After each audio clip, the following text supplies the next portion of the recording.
जय हिंद दोस्तों देखिए सवाल दिया हुआ है। एक नल किसी टंकी को 4 घंटे में भर सकता है और दूसरा नल उसी टंकी को 6 घंटे में भर सकता है। यदि दोनों नल को एक साथ खोल दिया जाता है तो टंकी पूरी तरह भरने में कितना समय लगेगी। तो गाइस ये टाइम एंड वर्क का सवाल है जो कि काफ़ी इंपॉर्टेंट सवाल है। देखिए प्रीवियस ईयर का भी सवाल चल रहा है। एसएससी सीएचएसएल 12 अगस्त 2021 को ये पूछा हुआ था।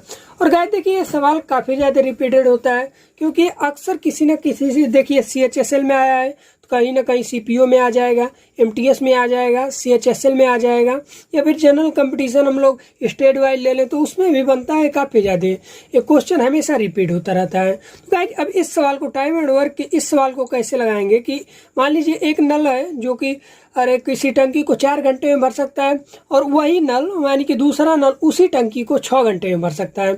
अगर वो दोनों एक साथ काम करते हैं तब क्या होगा। तो क्या है हम लोग इसे सब बहुत ही आसानी तरीके से हम लोग लगाएंगे। देखिए एक नल मान लीजिए पहला नल हम लोग ए मान ले रहे हैं। ए देखिए 4 घंटे में भर दे रहा है यानी कि 4 घंटा इसे लग रहा है किसी भी टंकी को भरने के लिए। और अगर हम दूसरा नल बी ले लेते हैं और बी को कितना 6 घंटा लग रहा है यानी कि ए को 4 घंटे और बी को 6 घंटा लग रहा है तो हम लोग इन दोनों का ले लेंगे एलसीएम ले लेंगे। तो हम लोग का अगर इसका निकालेंगे हम लोग तो हम लोग का 12 आएगा। अब काफ़ी दोस्तों को कन्फ्यूजन होगा कि ये 12 कहाँ से आया है तो हम बहुत ही सिंपल तरीके से आप लोगों को बताते हैं कि 12 आप एकदम आसानी तरीके से निकाल लेंगे।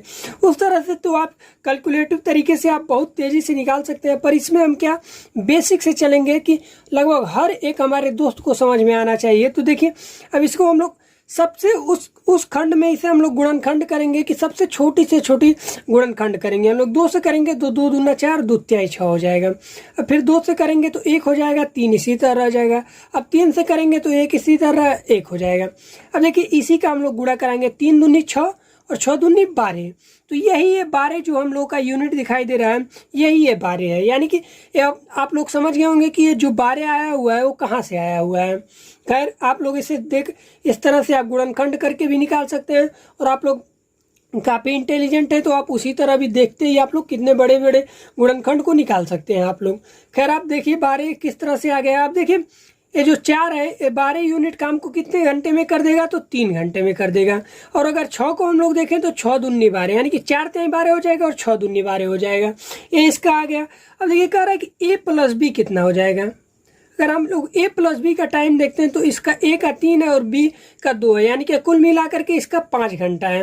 अब कह रहा है कि उसी टंकी को यानी कि देखिए लिखा हुआ है कि टंकी को खाली टंकी को पूरी तरह से भरने में कितना समय लगा। और कह रहा है कि दोनों नल एक साथ, यहाँ इस लाइन को देखिए लिखा हुआ है कि दोनों नल एक साथ, तो दोनों नल ए प्लस बी हो गया उसी टंकी को यानी कि टंकी में कितना 12 यूनिट है और कितना हम लोग का 5 घंटे के हिसाब से भरेंगे हम लोग तो 5 का भाग दे देंगे हम लोग तो हम लोग का आ जाएगा ए प्लस बी द्वारा खाली टंकी भरने में लगा समय, यही हमारा ये निकल के चला आएगा। अब देखिए 12 को 5 से हम लोग भाग देते हैं तो 5 दूनी 10 हमारा हो जाएगा और बचेगा 2 सही 2/5 यानी कि 2 सही 2/5 हो जाएगा। अब हम लोग इसे मिनट में कन्वर्ट कर लेते हैं क्योंकि ऑप्शन देखिए एकदम प्रॉपर दिया हुआ है कि 2 घंटा इतना मिनट करके। तो अब हम लोग 2/5 को हम लोग 1 मिनट में चेंज करते हैं तो क्या हो जाएगा हम लोग को 60 से गुणा कर देंगे तो यानी कि 12 25 60 यानी कि 12 हो जाएगा और 12 दूनी 24 हमारा हो जाएगा यानी कि 2 घंटा 2 आवर 24 मिनट। यही इसका हमारा इतना टोटल समय लगेगा यानी कि ए प्लस बी जब दोनों मिलकर उसी टंकी को भरते हैं तो हम लोग का टाइम लग जाएगा 2 घंटा 24 मिनट लग जाएगा। तो गाइस ये आप लोगों का यही आंसर है। तो खैर आप लोगों को समझ में आ गया होगा क्योंकि हम काफ़ी आसान तरीके से गुणनखंड बल्कि लेकर के हम लोग आपको समझाए हैं। तो खैर आप लोगों को समझ में आ गया होगा दोस्त। तो प्लीज़ वीडियो को लाइक कीजिए और अगर आप नए हैं तो चैनल को ज़रूर से ज़रूर सब्सक्राइब कीजिए और कमेंट करना ना भूलिए। धन्यवाद दोस्तों।